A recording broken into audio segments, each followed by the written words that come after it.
Hello, this is Katie Campbell and Hannah Fiorentino. For our further oral assessment, we will be analyzing the Martin Luther King Jr.'s I Have a Dream speech given on the March to Washington in 1963. From there, we produced a poem that is a direct product from our analyzing Martin Luther King Jr.'s speech, and then we will analyze the poem that we produced, and then we'll compare the two to see how they are similar. All right, so to begin with, I'm going to start analyzing I Have a Dream speech by Martin Luther King Jr. It begins out by saying 50 years ago, which is, of course, a reference to Lincoln's speech 100 years ago.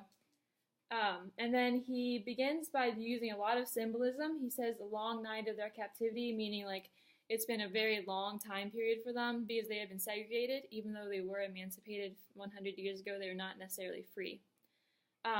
And then he also uses a lot of, once again, imagery. He says manacles of segregation, chains of discrimination, and from there he implies prison, how they are imprisonated by the segregation and by the discrimination that mostly the white population put down on them. Also in the first paragraph of his speech, he uses a lot of anaphora. So from there, like the anaphora itself repeats 100 years later to emphasize that the Negroes, which is what he calls them himself, still are not free and they're still treated unfairly. And then in the next paragraph, he brings up the Declaration of Independence. He invokes that document to bring up that the U.S. founding principles was equality, and he kind of implying guilt for the white population, saying that you're Americans, but you're not truly holding up who you were founded and what you're founded upon.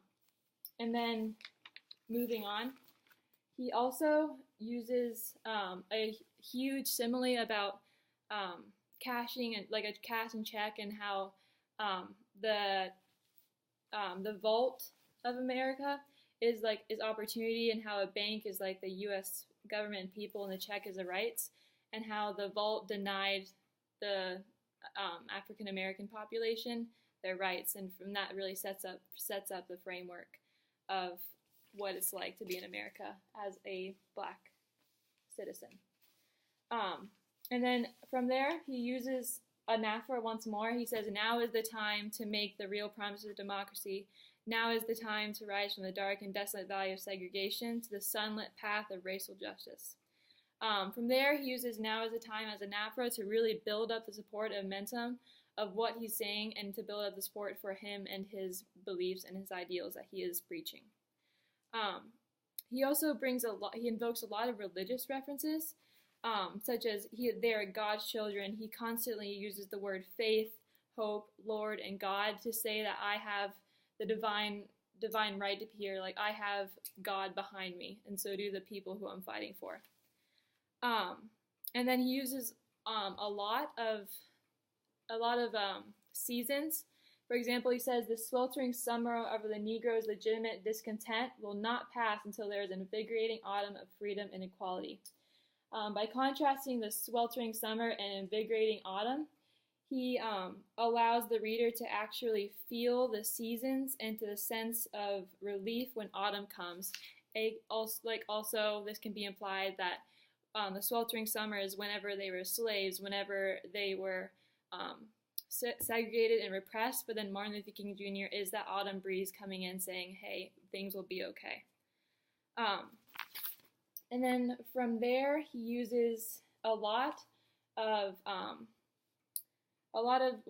positive words to describe what he's trying to reach for, the goals he's trying to reach for. He says he used the marvelous new beginnings for us.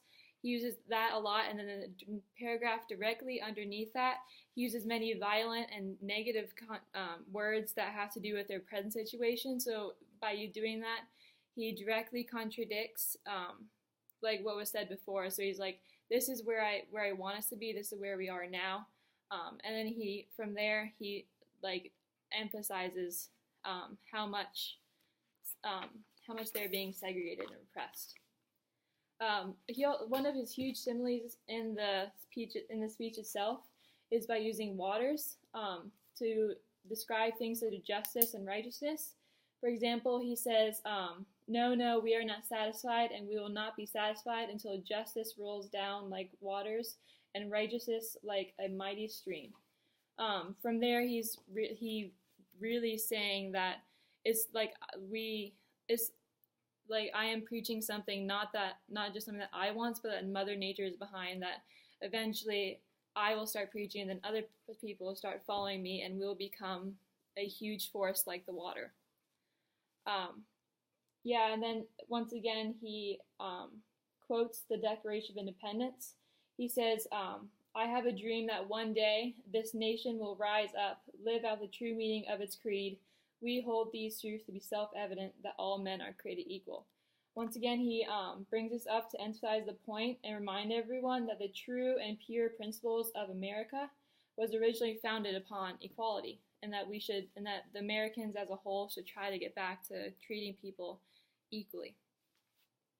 And then, of course, he gets into his I have a dream speech. I have a dream that one day, etc., etc. And then he uses, like, especially in this section, he uses a lot of those religious words I was talking about. He uses Lord, hope, faith together to once again really bring it home that I have God behind me. And then he summarizes his whole entire speech by repeating the phrase, let freedom ring. He says, let freedom ring from Stone Mountain of Georgia, let freedom ring from Lookout Mountain of Tennessee, etc., etc. And he does this to really emphasize his point that even in all these places in America, we still need freedom, and it's very possible to get freedom in those places. Okay, moving on, we will be reciting our poem that we produced. 50 years ago, we were emancipated from our sweltering summer of slavery. 50 years ago, we, the Negro slaves, glimpsed a light of hope. 50 years ago, we were delivered to the white shores on the island of justice. 50 years later, we have never tasted the fruits of freedom, nor the nectar of liberty. 50 years later, we still are not free. We have been repressed. We have been abused. We have been punished. We have been excommunicated. We have been deprived. Deprived from white-only schools and fountains, and deprived from the one thing that our founding fathers promised us, equality. Too long have we been in the shadows. Too long have we been the shadows. Now is the time to rise up to the light of dawn. No longer will we be pummeled by the crashing waves of injustice. Instead, we are urged to build a boat that will deliver us to the new horizons. Now is the time that he shall come. Now is the time that the King shall reclaim his throne, the true throne of all equality, which is graced by the light of day. For now is the time he shall deliver us, from black beast to black man. For now is the time we urge the blossom of life, liberty, and the pursuit of happiness. King will guarantee these things. He will deliver these promises to us. These promises that we will join hands with our white brothers with the strength of God. To Jews, to Gentiles, to Protestants, to Catholics, to white, to black, we shall unite under the great God Almighty in the plains of freedom. All right, so moving on, we will be analyzing this poem and comparing its similarities to King's speech. What is important to consider here is that this poem is from the perspective of the Black population as a whole. So to start off, the speech begins with 50 years ago. This is also a reference to King, who started that speech as well, and it is a reference to Lincoln, who started his speech with 40 years ago. And Lincoln is a very important person because he is the man, of course, who abolished slavery. In addition, 50 years ago is also seen to be repeated quite a few times, which is to really emphasize those references to King and Lincoln.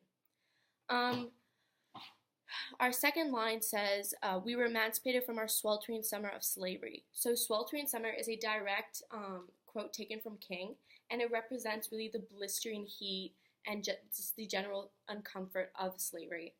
It's more of it's there to add imagery to slavery. And to especially mimic the imagery that Martin Luther King Jr. gave to many words such as slavery and injustice.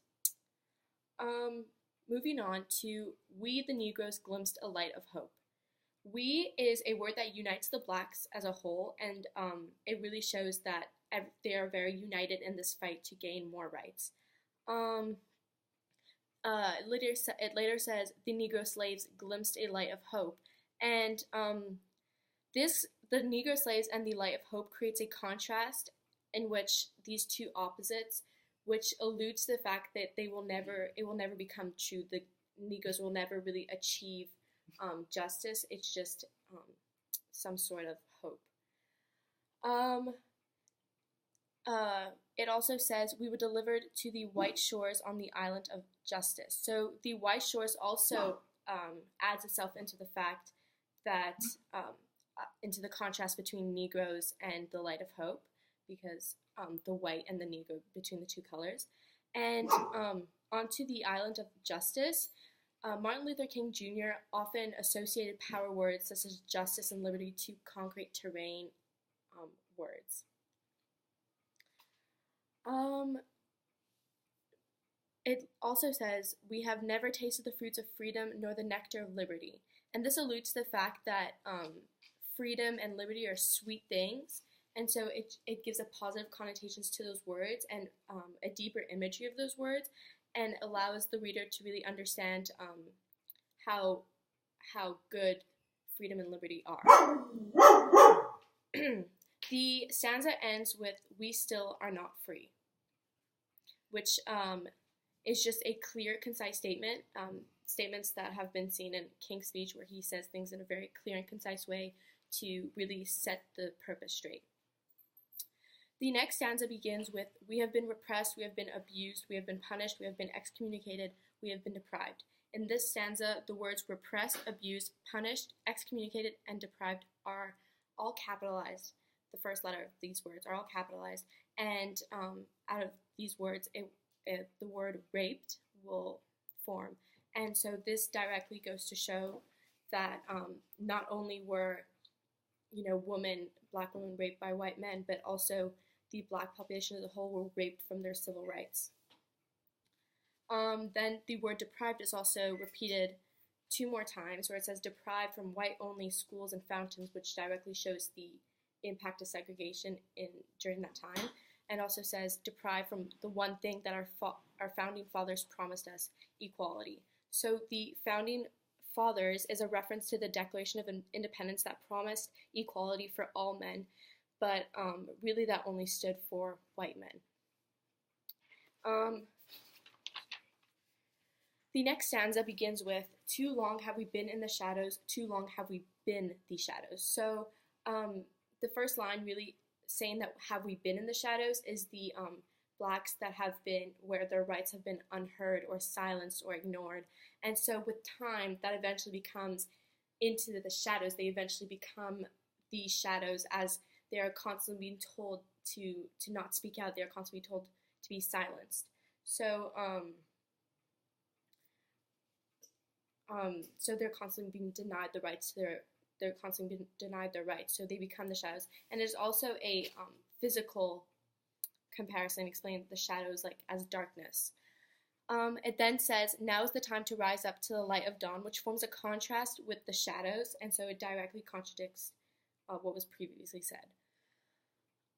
No longer will we be pummeled by the crashing waves of injustice. So waves is really a reference to Martin Luther King Jr., who uses bodies as water to explain the strong words like justice and equality. Instead, we are urged to build a boat that will deliver us to new horizons. So this is a reference to Noah's Ark, where he's forced to build a boat and move on to a new world. So this kind of alludes that they're trying to form a new generation, a rebirth, where everybody is equal. The next stanza begins with, now is the time that he shall come, now is the time that the king shall reclaim his throne. So now is the time is repeated twice, and that's also seen in King's speech, and it's really to emphasize the urgency of equality. Also, when saying the king shall reclaim his throne, it is also a reference to Martin Luther King Jr., obviously. And when we later on say the true throne of all equality. And so this kind of refers back to the Declaration of Independence that claimed there would be equality for all men.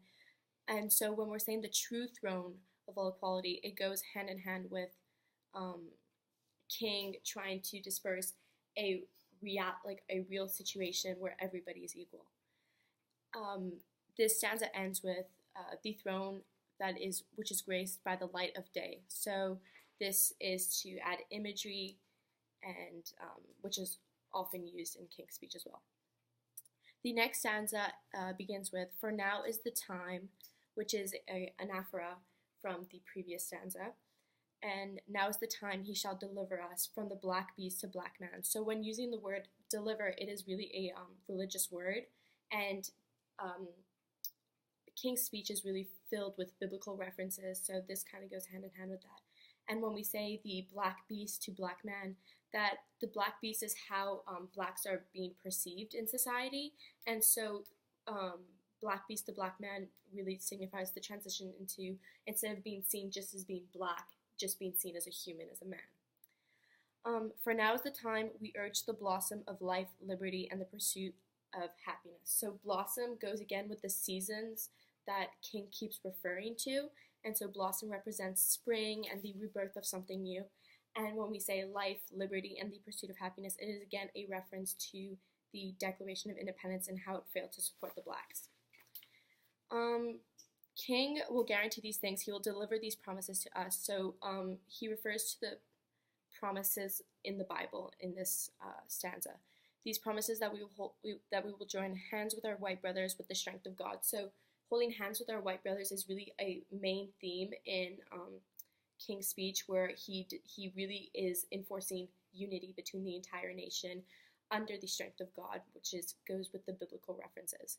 To Jews, to Gentiles, to Protestants, to Catholics, to white, to black, we shall unite under the great God Almighty in the plains of freedom. So it shows that from no matter who you are, we are all the same, we are all equal, and we all deserve to be free.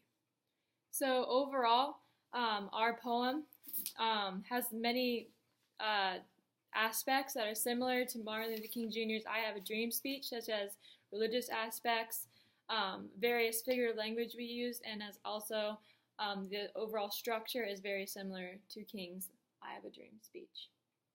Thank you.